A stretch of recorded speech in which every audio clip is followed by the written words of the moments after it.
I'm not so sure if that was actually, may gabi sa tanan. Na-conscious ko kalit akong tiyan ba? Military ba yung last native na barong dili ba? Anyway, I'm Ron. Yun nga, no? Kulang na lang po suki card. Diba mo suki card? Kuha na lang suki card, magtamsyong mo hospital. Ano siya, no? Katotoo mga panahon na wala pa ko kapita sa kami sa Riway International sa Purtier Placenta. Those were the days. But before I proceed, can we give a round of applause to our MC and of course to our sharer this evening. Ganyan, well, naglingkod ko, nag-story ni Sir Gab.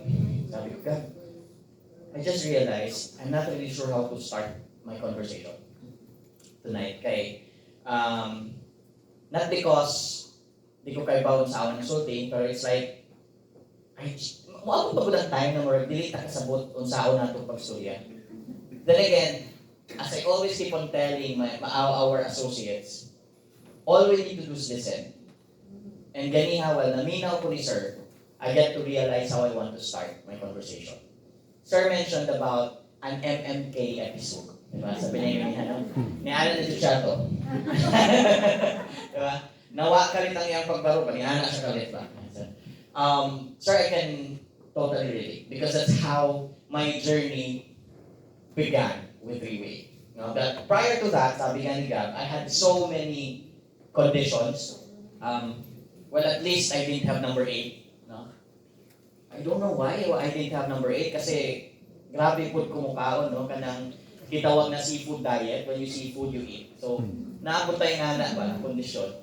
However, thank God na wala to na ako na-develop. But my journey with my health condition began, well, it began as early as I was a child kasi daghan na kayo kong ipang batik. No? There was a time na I was in grade school na 2 weeks ko sa hospital because of my internal organ condition. That was the start of it. And that also began na naglisod na po, katulad ito, basta maglisod na nasugdan na tag high dosage of medication, maglisod na itong body mo cope. No? And I had that, I cannot forget, that was grade 5. No? In Noveleta, Cavite. I was sick for 2 weeks. But akong thinking unsa, makabalik na ko kaya akong murag second grading period to nawa ko ba. So murag na ako mabalik sa eskwela. Yan na siya. But that started it all. Kumbaga, it was a stomach pain that the only thing na makapaayon ako is injection. Yan na siya, grabe. So, when I got older, when I started working, kasi I'm from Zamboanga City, kaya ganyan nakadungog ko na yung nagsabakano sa sulod sa opisina na nakaanak ko kalit ba? Uy, siya nagali yung mga uban natin. No? So, buenas noches. If you're still here, hi, good evening. Yeah. Yan siya. So, when I came here to Cebu City, it was because I needed to work, not because of anything else. When I graduated in 2004, I was absorbed as a faculty sa psychology sa eskwelahan namin dito. And also, as a program officer in community, no, sa Ateneo. So I was doing 2 jobs. But I had to leave because of my dad. My dad got so sick. And being in a province that it is, and that was 2004, it was kind of cheap, right? Mga barato kaayo ang sundo. Tama? Although at that time, it was already good for me, no? Baga at that rate. But with the rate of my dad's condition, he had a heart attack March 20, 2004. That was my graduation day. He wanted to surprise me. He woke up so early. I was surprised because when I woke up and I went to the CR, he was there. So, at least he made it, di ba? Sabi niya sa akin, pag mata niya, at least a surprise at ikaw. Tinuod. No, but at that time, totoo, di ba maayo mo Bisaya at that time, no? So I came here in Cebu City, 2006. That was May 6, 2006. I applied in the BPO. The only logical way to get out of your regular job is apply in the BPO. No? Yung call center, nag-get-out nila. No? So, ayan na siya. So, nag-apply at that time, there were only 4 call centers in Cebu City. No? People support Convergys, tech sites. So, I joined in one of them. And that also began my journey with Cebu Doctors and Chongwa. Yan na sila. Wa pa ko itulog ka bulan na anak ko sa Cebu Doctors Hospital. Welcome to Cebu Doctors Hospital. My first regular doctor, di lang kumusulti kay private man. Si Doc Apollo si Toy. No? So, And he also gave me my first maintenance meds, Inderal 5 milligrams. What was going on? I was an MVP. Imagine MVP. Delete most valuable player, no? Mitral valve prolapse patient. Kung saan na siya, na ako'y problema sa kasing-kasing, no? So, kaya isulti si Sir, if daday problema sa kasing, di ba, may sakit-sakit. So, sakit pa na kung kasing-kasing, hantod karon ba? So, nga na siya. So, basically, dito na sugod ang patambal. Giinan ko ni Doc Apollo si Toy. I'm not sure, do I have slides? Giinan ko ni Doc Apollo si Toy na, Ron, if you're not gonna take care of yourself, this one medication will become 10. That time, I just smiled. Memory 6, 0 na routine. 10 years after, na ako'y napo katambal. Nahinga na siya, no? What happened? Aside from MVP, 2007, that was the first time I met my, should I say favorite doctor? My most comfortable doctor ba? That I met, no? Si Dr. Internist, again, I will not say the name, Doc Angelique Tilgapodi. So, bawal ko na. So, lihat ko. One thing I learned about Doc kasi, she's very, she's strict, she's disciplined. She was also, I don't know if can realize siya na I was so desperate to get well, that every time I get to start something new, like a supplement, like bilang kumusok kay MX3, Alive, before siya nahimog 24/7, or katong Hulyo-Tulya sa bilang kumusuti sa Yusana, sa Shari, bawal na. So, every time magsugod ko ana, wa pa jud ko'y usa ka semana, panahon sa check-up. Oh, by the way, Ronnie, if you're taking MX3, you have to stop, because it's not gonna help your kidney. Ano na siyang story? Okay, Doc, ano man ay nakahibaw sa akong ipagtumano? Uy, sunod na saan? Ay, Ronnie, if you're doing this, you stop because it doesn't do anything. It's just full of sugar. I'm not gonna say it's the two bottles that you have to take at the same time, I'm not saying that. Ano na siya? Katong silver or green, dili ko, wala akong isulti ha. Ano siya? Yung apay mo pag tumay, apay ka ng tambal na tumaroon para mag-complete. No? So, hala siya. Anak siya kagabi. Sabi ko, basi ka, mag-anak ni Madam Orin si Dr. Kikipawin siya.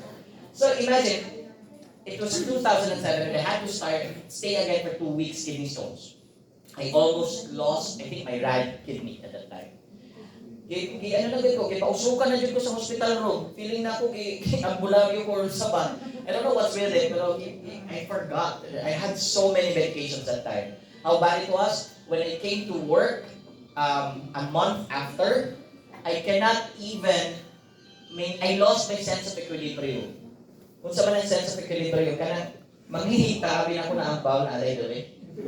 Ano siya? Nagsuwat na ko sa password sa akong keyboard, no? Sa akong account. Mag-type na lang ko, nagkunog ko, nakalimot ko sa password.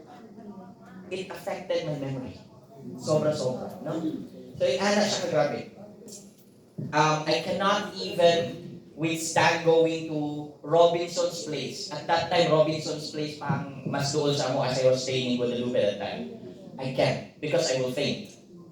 Ano siya kagrabe. So I will always have to have someone with me. Somehow, nakasurvive. Fast forward ka, I lost my gallbladder in 2012. Nahog, pag-ihi na ako, nahog. Ano siya ba? Nawala ba ito? So, pag-ihi na ako, nahog. I cannot forget that. It was a graveyard shift in one of my, actually, I think, the second to the last BPO I was working with. Nangihi ko, nahog, kaya nakuyapan ko. Pagmata na ko, naanak ko sa Chongwa Hospital. Then, giingnan ko ni Doc Angelique, kasi kung subisahan, giingnan ko na, Ron, we don't have a choice. You have to undergo surgery tomorrow. That was June 11, 2011. Tomorrow was June 12. So, sabi ko, no, that was 2012 di.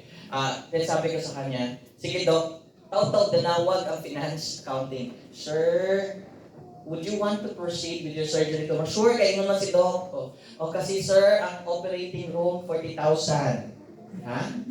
Times 2 kay national holiday. Magdadayon ka. Okay ra, awat naman daw akong gallbladder. Uy, basi mamatay ko ini kung ba. Urgent kami daan sa ano pa lang, surgery, na ang surgeon, tapos fee ng surgeon, 40% sa fee sa surgeon, ang fee ng anesthesiologist. So before ko makagawas, wala ko fira. So parang, sure, kaayo ang kinabuhi, no? So, mabuhi ako. Hindi ko kalimutan ako. Nagkatawa ang nurse, ugang ang ano, no?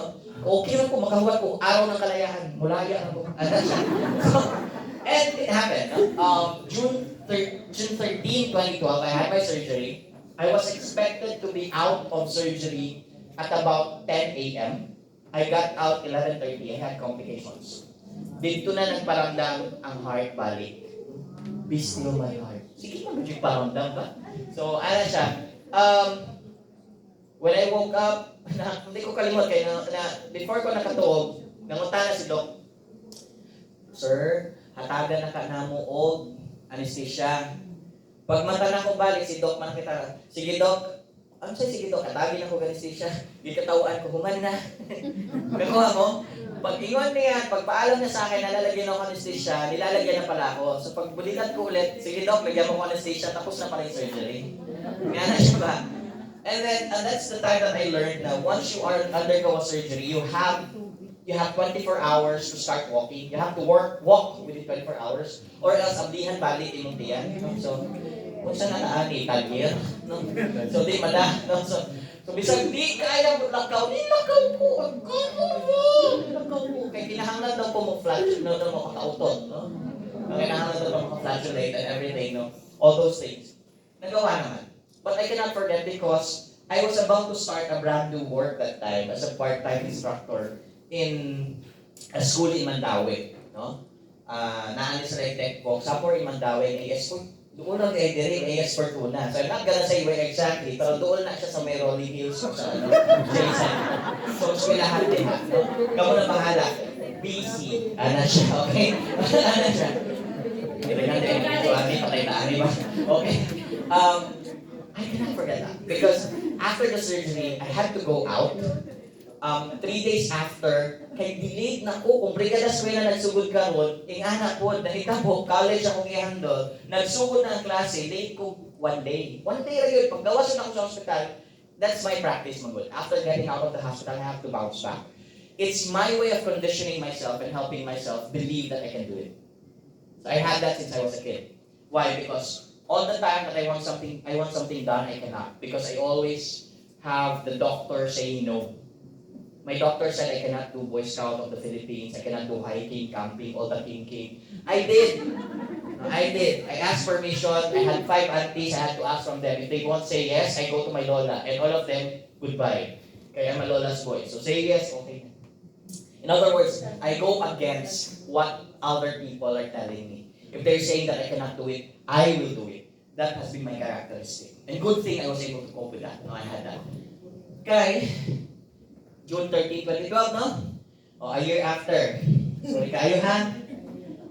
Na-hit and run po si Ronald. Sa may St. Joseph Church, kanang sa may Escalio. Nag-brum-brum ko, nag-motor-motor. Nag-brum-brum, motor-motor ba? Nya, pag-andar sa kanang traffic light, na-andar namin. Kaning di mo ang na-Innova color gray ni U-turn kalit, ako'y lumpad si Ronald din. Pero di ako na nakitaan how Cebuanos are. The response was immediate. Ako man good, every time na maigo ko anang mga aksidente o sa pamakuwawan ko, mubarog ko dahil this was the time that I cannot barog. Mitray ko, di ba ko kakabarog? Naunsa naman eh. The next thing I knew, a lot of people were helping me. There was even bicho-bicho ni Daga ni Apas sa Innova. Pero saan man ang laban sa bicho-bicho sa Innova, di ba? So what I've done, ang motor, ipuntang sa barangay hall na atbang ato, idala ko sa hospital, at kaswerte ba nilong ano din, ang naa sa ER, ang akong surgeon. Pag-silid niya sa surgeon, Ronnie, is this an anniversary?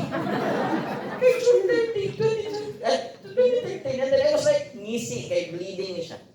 In short, for almost 3 months, I cannot walk. I had a personal dilemma, but I also had a religious outtake. No, I was thinking about it. My friends I was doing 2 jobs. I was with that BC school, and I was in the call center, just J Center. What happened was, I asked for guidance, sabi ko. If, not guidance in counseling, ha? But divine guidance.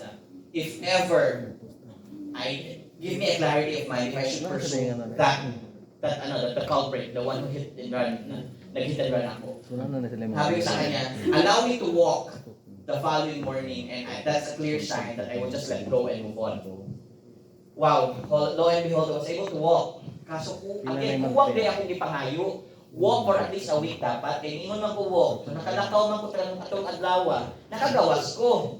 Pagabot sa balay, hindi mo ko kalakaw. So same gihapon, di ba? Kaya hindi tago din ako siya. Because kaya dili ko anad na I will be very dependent with other people. I was keeping that I was okay. Up until na-notice akong very close friend, amazing na kumpara na ako, na every time mo abot sila sa kuya that time, what ko'y changes sa bed, kung saan ka na rin. Then magdali-dali yung pakuyog sa CR. Then i-observe para nalagay ko. Then one morning, the following morning, di uli siya pinakalit sa balay. Nagkamang ko, kay kaihigon ko. Wala ako nisulti kay di ko ganahan na murag mahukog pabigat. So that was how it began na I had crutches for almost 2 months. 3 months actually, I had crutches. So ayun, nahimo na siya murag na ko celebrate, magpapicture tayo kaya ako crutches. So yung ano ba? But napalaya ko din siya. And then 2013, 2013 was the year that it was it was the most difficult year for the Philippines, if you remember, no? We started with the Zamboanga siege. I was so worried then because one of the bodies found was at the backyard, no? Sa among balay sa may baliwasan tabo. Alya parte ko namin. And then right after that, what I did, it was also my first wake-up call. Someone texted me, wala kay buhaton para sa imuhang Zamboanga City. So I had to wake up and I said, okay. I filed an indefinite leave to work. At that time, I was a manager in a BPO na nakaanto ni sila. No? Itong bata. Cute pa kayo siya. Oh yeah! Si Alden Richards kuluhay, no? Nabawasan na ng height. Yan si Alden Richards. Ako na siya naghawak sa mic, okay? Siya. So basically, nahitabuan ko, after the siege, nagpadalamig at least one, actually 2 C-130 of supplies dito. After that, nahitabo ang earthquake sa buong Bohol. So, nahope ko, pag mata na ako na yung message, daghan na ingon, Sir, palihog pick up sa goods diri sa Redemptorist. Na po, Sir, na ang supplies dito sa UC Manila. Ay, nahope naman ko ano. Abi nila, I was working full-time for a community development office. It was just an indefinite leave work. So, ang nahitabo ako, the next thing, Yolanda happened. When Yolanda happened November 8, kato na to. Nagpadayon ako, I decided to practice my profession. I'm a mental health specialist, a psychologist by profession. I stayed for 3 years in Eastern Visayas. I was handling 27 municipalities. Naalasag sila na natin, 27 ka munisipyo akong pinala. Matuog ko sa van or sa usaman sakyanan, then magpadayon mo ito. Kung saan akong buhaton ka rin, kasi kana akong isulti, kana akong istorya, ano ba? Until one time, that was the beginning of my long, arduous journey with my heart ailment. In that day, I came from Ormoc, sa Bin Hotel. I had the training. It was the end of a 3 or 4 day training, capacity building. Then Tacloban by lunch because I had an emergency meeting sa organization. Then I had a dinner meeting sa Morongan. So just for those who are not aware, Ormoc to Tacloban, that's around 3.5 hours. If you're just traveling and then lahi pa na ka na mo mahuwat pa ka sa van, no? So mahuwat ka sa van or sa paliha mo sa kay ka, no? I really miss the place. And then when you're in Tacloban, it takes another 4 hours to reach Borongan. Minus the waiting time, pagpila, pagpalitog ticket and everything. So basically, I arrived for the dinner meeting. Nakadinner ako, nakauli ko sa akong place at 10 p.m. Then something bad happened. I cannot breathe. Literal. I dialed my landlady's number. She was then the graduate school dean of ESU. So, usap kami. Ay, hindi. Ni-dial ko, then sige siya istorya. Ako, ano kahit ko istorya na. Then nidagan siya. So, ang pinaka-best ambulance na makadala na ako sa Borongan that time, ang tricycle. Gibit-bit ko pa to. Itala ko sa pinakatuol na hospital, the district hospital. That's when I realized how difficult life is if you're not in your suit and tie or if you're not in your formal or whatever where you're working. shorts, mga cool t-shirt na ito. Kaya doon na ganito. So, wako gyud man dayon. Good thing na iniabot from the organization, istoryahan. Akong hika, kay gibiyaan ako dito hika ko daw, na huwag nag-heart ailment pag-abot sa akong supervisor sa organization. You see the big difference, man. So, that I cannot forget. Because that was also the day that I was diagnosed with hypertension stage 2. In other words, my BP was at 150 over 100. At that night, I had 160 over 110. And then all other conditions persist. Nigawas balik ang MVP. Nigawas na po ang uban pang sakit. Niabot po ang high cholesterol disease. Nipakita po ang kidneys na naanay problem na po. In other words, hi, hello, nasa siya. On sa mga ibuhat nila na natin, by the way, I'm a Muslim, so basically I don't eat pork. So more people are thinking, why are you having a heart attack? Why are you at least showing the signs? I said, yeah, because I'm on a seafood diet. When I see food, I eat. No? Eastern Visayas is full of sea. Literal, dagat. So I eat whatever I see. No? So literal food. I eat pagi, I eat unsa. Ano ba? Kasi kaya, wow, di ba kung kawang bago, okay na. Apparently, grabe man tayo gihapon. Nagana siya. Kaon kong mais, kaon kong ingana ba, wala undang ang kaon, in other words. And that basically started my journey with that. And 2016, I came back to Cebu City. That's the time that things were kinda, I started working as where I am now, no, sa Southwest sa SW, no? That's already, sa consulting ko. So, that's when I started my ComDev work.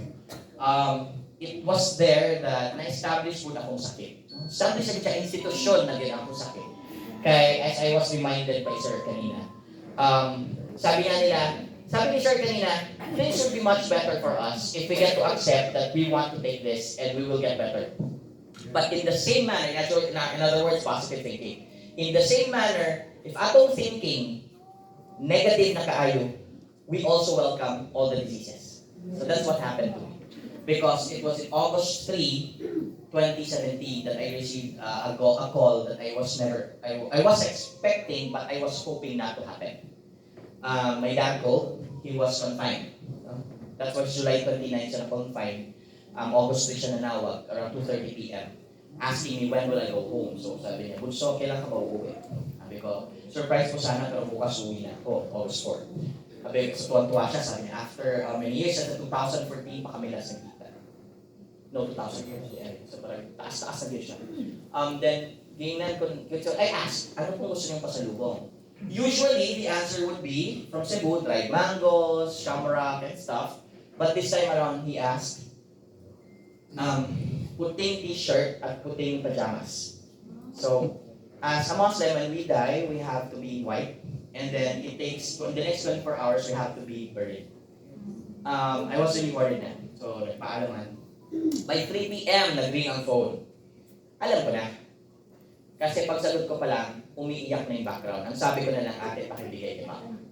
Ang sabi niya, anak, sorry, hindi na kita, I cannot forget the lines. Anak, sorry, hindi na kita mahantay. Pagod na si Papa. Miss ko na mama ko. My mom died when I was 2 years old. So that was it.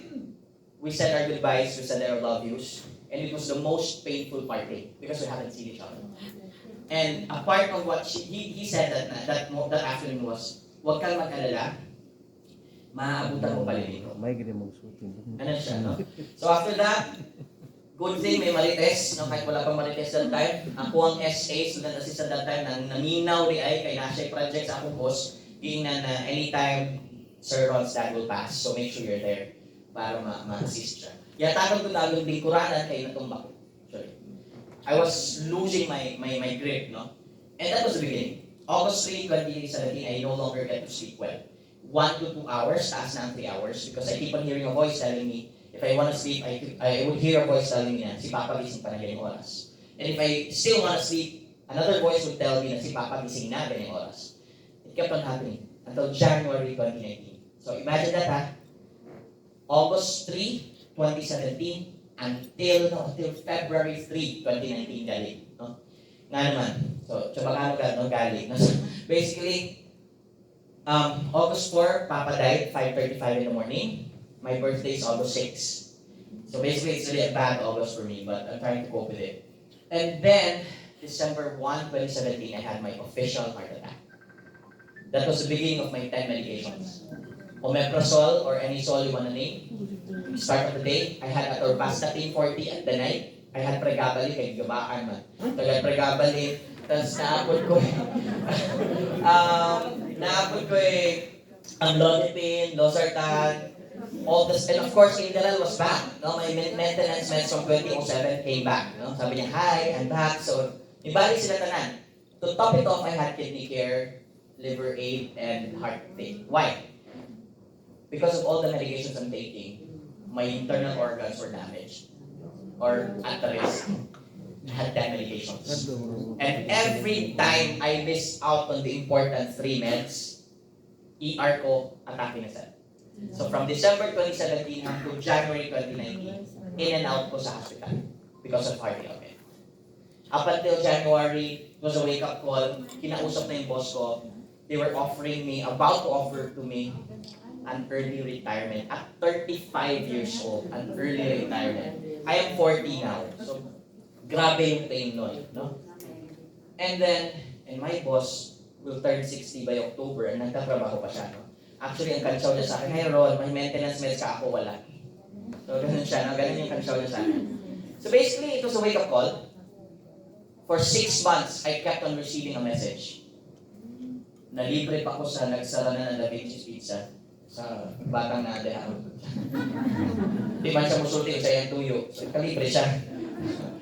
Tingnan siya, for 6 months I was denying it. I don't want anything to do with stem cell therapy. I don't want anything to do with this company. Why?